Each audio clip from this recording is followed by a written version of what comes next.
നേന്ത്രക്കായ ഉപയോഗിച്ച് ഒരു അടിപൊളി മോരുകറി ഉണ്ടാക്കുന്നത് എങ്ങനെയാണെന്ന് കാണണ്ടേ? നമുക്ക് ഈ വീഡിയോ സ്കിപ്പ് ചെയ്യാതെ നല്ലപോലെ ശ്രദ്ധയോടെ കണ്ടു നോക്കിയാൽ എത്രയോ എളുപ്പത്തിൽ പെട്ടെന്ന് ഒരു കറി തയ്യാറാക്കാൻ കഴിയും. ഈ ഒരു കറി മാത്രം മതി നമുക്കൊരു ദിവസത്തെ ഊണ് ചറപറാന്ന് പാരി കഴിക്കാം. അപ്പോൾ പച്ചക്കറി ഇഷ്ടപ്പെടുന്നവർ തീർച്ചയായും എൻ്റെ ഈ കറി ഇഷ്ടപ്പെടുന്നതാണ്.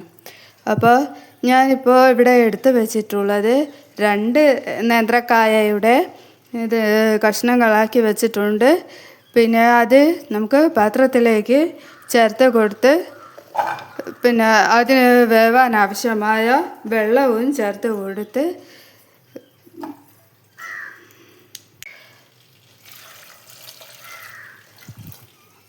അത്രയും വെള്ളം ആവശ്യം വരുള്ളൂ. പിന്നെ അതിന് അത്രയല്ലേ വേവുള്ളൂ. പിന്നെ അതുകൊണ്ട് ഞാൻ അത്ര വെള്ളമേ ചേർത്ത് കൊടുത്തുള്ളൂ. പച്ചമുളക് ഒരു 3 എണ്ണം പീസാക്കി വെച്ചിട്ടുണ്ട്. അതും ഇപ്പോൾ തന്നെ ചേർത്ത് കൊടുക്കുകയാണേ. ഇനി അതിൽ ചേർക്കേണ്ടതായിട്ട് മഞ്ഞൾ 1/2 ടീസ്പൂൺ ചേർത്ത് കൊടുത്തു. മുളക് പൊടി 1 ടീസ്പൂൺ.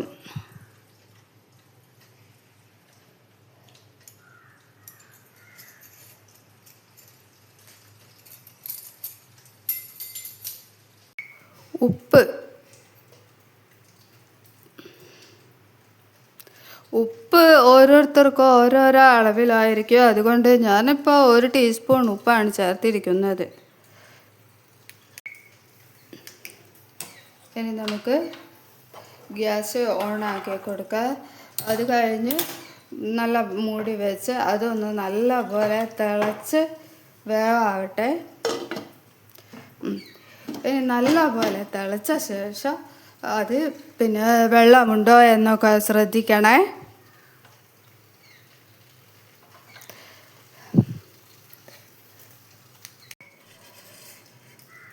കറിക്ക് ആവശ്യമായ തേങ്ങ എടുത്ത് വെച്ചിട്ടുണ്ട്. അത് എത്ര അളവാണെന്ന് ഞാൻ കാണിച്ചു തരാം. ഇതാ ഈ ഒരു ചിരട്ട കണ്ടില്ലേ? അപ്പോൾ ഈ ഒരു മുറി ഇത് ഫുള്ളായിട്ട് എടുത്ത് കഴിഞ്ഞിട്ടുണ്ട്. അങ്ങനെ അതിലേക്ക് നമ്മൾ പിന്നെ ജീരകം ചേർത്ത് കൊടുക്കുക. ഒരു 1/2 ടീസ്പൂൺ ജീരകം ചേർത്ത് കൊടുക്കുക. ഇതാ പിന്നെ ചെറിയ ഉള്ളിയും ചേർത്ത് കൊടുക്കണം. അപ്പോൾ ചെറിയ ഉള്ളി ഞാൻ നല്ല ഫ്രഷാക്കി തൊലിയൊക്കെ കളഞ്ഞ് പിന്നെ ചെറിയതാക്കി മുറിച്ച് വെച്ചിട്ടുണ്ട്. ഇതുകൂടി നമ്മൾ അതിൽ ചേർത്ത് കൊടുത്ത് അരച്ചെടുക്കുകയാണ്. അരച്ചു കഴിഞ്ഞ തേങ്ങയിൽ നമുക്ക് അല്പം കറിവേപ്പില ചേർത്ത് കൊടുക്കാനുണ്ട്. കറിവേപ്പില കൂടി ചേർത്ത് കൊടുത്ത് അതും കൂട്ടി അരച്ചിട്ട് ഒന്ന് വെച്ച് നോക്കൂ, നല്ലൊരു രുചിയാണ്. അപ്പോൾ നമ്മൾ കറിവേപ്പില മാത്രമായിട്ട് പിന്നെ കറിയിലിടാറില്ലേ, അതിലും ടേസ്റ്റ് കൂടുതൽ ഇങ്ങനെ തേങ്ങയോടൊപ്പം കറിവേപ്പില അരച്ചിടുമ്പോഴാണ്. പിന്നെ ഇങ്ങനെ ചേർത്താലും ഞാൻ വേറെയും കറിവേപ്പില കറിയിൽ വറവിൽ ചേർത്ത് ഇടാറുണ്ട്. അത് നമുക്ക് അവസാനം കാണാം. നമ്മുടെ കറി ഒരു 10 മിനിറ്റിനുള്ളിൽ നല്ലപോലെ തിളയായി കഴിഞ്ഞു. അപ്പോൾ ഇതിൽ ചേർത്തിട്ടുള്ള കായയും പച്ചമുളകും നല്ലപോലെ വെന്ത് കഴിഞ്ഞു. ഇനി ഇതിലേക്ക് അരച്ച് വെച്ച തേങ്ങ ചേർത്ത് കൊടുക്കാം.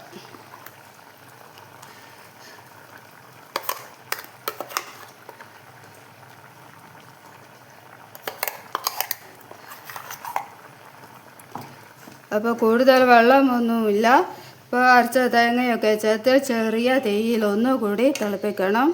എന്നിട്ട് അതിലേക്ക് നമ്മൾ മെയിൻ ഐറ്റമായ മോര് ഒഴിച്ച് കൊടുക്കണം.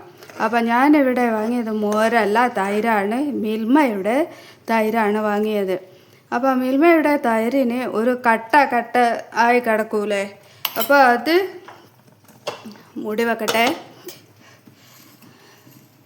പിന്നെ ഈ കട്ട മാറി കിട്ടാൻ വേണ്ടി നമ്മുടെ തേങ്ങ അരച്ച ജാറിൽ ആ തൈര് ആവശ്യത്തിന് ചേർത്തിട്ട് ഒന്ന് കറക്കുക. 1 സെക്കൻഡ് ഒന്ന് കറക്കി എടുക്കണം. അപ്പോൾ ആ കട്ടയൊക്കെ മാറി ഒരു മോരിൻ്റെ പിന്നെ ഇതിൽ ആയി വരും. ഒരു മോരിനെ പോലെ നേരെ ഒരു പിന്നെ കട്ടയൊന്നുമില്ലാതെ നൈസായിട്ട് ഇങ്ങനെ ആയി കിട്ടും. ഇതാണ് ഞാൻ പറഞ്ഞത് കട്ടയായി കിടക്കുന്നു. അപ്പോൾ ഈ കട്ടയോടെ കറിയിൽ ഒഴിച്ചാൽ ഇങ്ങനെ തന്നെ നിൽക്കും. ഒരു പിന്നെ കറിക്ക് ഒരു നല്ലൊരു സുഖം ഉണ്ടാവില്ല, ഒരു മോരിൻ്റെ രുചിയൊന്നും കിട്ടൂല. അപ്പോൾ ഇതൊന്ന് മിക്സിയിൽ ഒറ്റ കറക്കൽ കറക്കി കഴിഞ്ഞാൽ നല്ലതായി കിട്ടും. അപ്പോൾ ഞാനിതൊന്ന് കറക്കിയിട്ട് വരാം. ഈ ഒരു കപ്പിലാണ് ഞാൻ എടുത്തിരിക്കുന്നത്, അതായത് ഒരു കപ്പ്. അപ്പോൾ ഒരു കപ്പ് നിറയെ ഒന്നും എടുത്തിട്ടില്ല. അപ്പം നമുക്ക് പുളിയുടെ ആവശ്യാനുസരണം ഉപയോഗിക്കാവുന്നതാണ്. ഇതാ ഒറ്റ സെക്കൻഡ് കറക്കിയെടുത്തു, കട്ടയൊക്കെ മാറിക്കെട്ടി. ഇനി അത് നമുക്ക് തിളച്ചു കൊണ്ടിരിക്കുന്ന കറിയിലേക്ക് ചേർത്ത് കൊടുക്കാം. പിന്നെ എന്നിട്ട് ഒന്നുകൂടി തിളച്ച ശേഷം ഉപ്പൊക്കെ പാകമാണോ നോക്കണേ. അപ്പം നമുക്ക് ഓരോരുത്തർക്കും ഓരോരോ അളവിലല്ലേ ഉപ്പൊക്കെ, അതൊക്കെ പാകമാണോ എന്നൊക്കെ നോക്കി ഒന്നുകൂടി തിളപ്പിച്ച് എടുത്ത് വെക്കാവുന്നതാണ്. അപ്പോൾ കറി ആവുന്നുണ്ട്. ഇപ്പോൾ ഇത് കുറച്ച് കട്ടിയാണല്ലോ, അപ്പോൾ നമുക്ക് കുറച്ചുകൂടി വെള്ളം ചേർത്ത് കൊടുക്കാം. മോരെടുത്ത കപ്പിലായതുകൊണ്ടാണ് ഇതിന് വെള്ള നിറം, വെറും വെള്ളമാണേ. നമ്മളപ്പോൾ ചേർത്ത് കൊടുത്തു.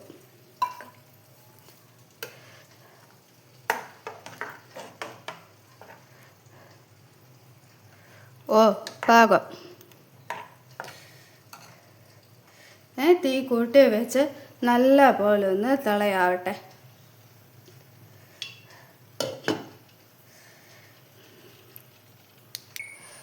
നല്ല പോലെ തിള വന്നു കഴിഞ്ഞു. അല്പം കറിവേപ്പും ചേർത്ത് കൊടുത്ത് പിന്നെ ഗ്യാസ് ഓഫാക്കുകയാണ്, കറി എടുത്ത് വയ്ക്കുകയാണ്.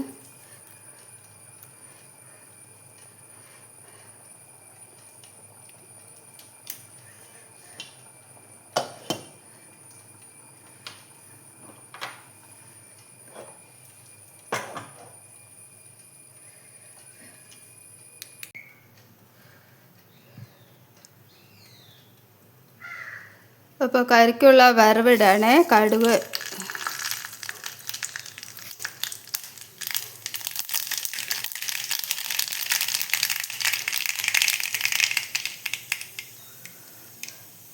ഉലുവ,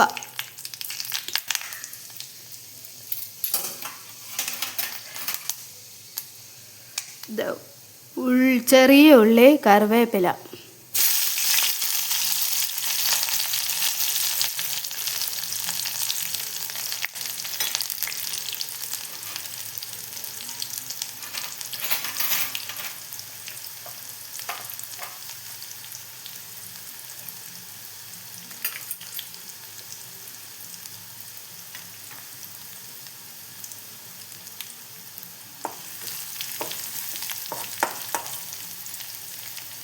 അതിലേക്ക് വറ്റൽ മുളക് ചേർത്ത് കൊടുക്കുക.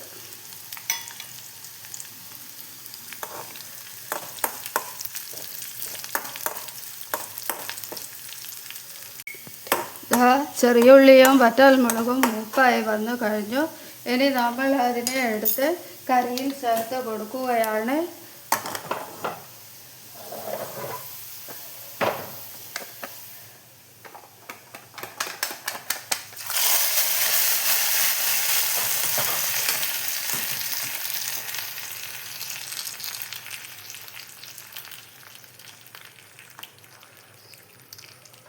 അപ്പോൾ നമ്മുടെ മോര് കറി ഇവിടെ തയ്യാറായിരിക്കുന്നു. ഇനി ചോറിൻ്റെ ടൈം ആവാൻ വേണ്ടി വെയിറ്റ് ചെയ്യുകയാണ്. ഇന്നൊരു അടിപൊളി ചോറ് തന്നെ കഴിക്കാം നമുക്ക്. പിന്നെ വെജിറ്റേറിയൻ ഇഷ്ടപ്പെടുന്നത് കൊണ്ട് ഞാൻ ഏറ്റവും കൂടുതൽ ഇഷ്ടപ്പെടുന്നത് മോര് കറിയാണ്. അപ്പോൾ അത് സൂപ്പറായിട്ട് വെച്ചിട്ടുണ്ട്.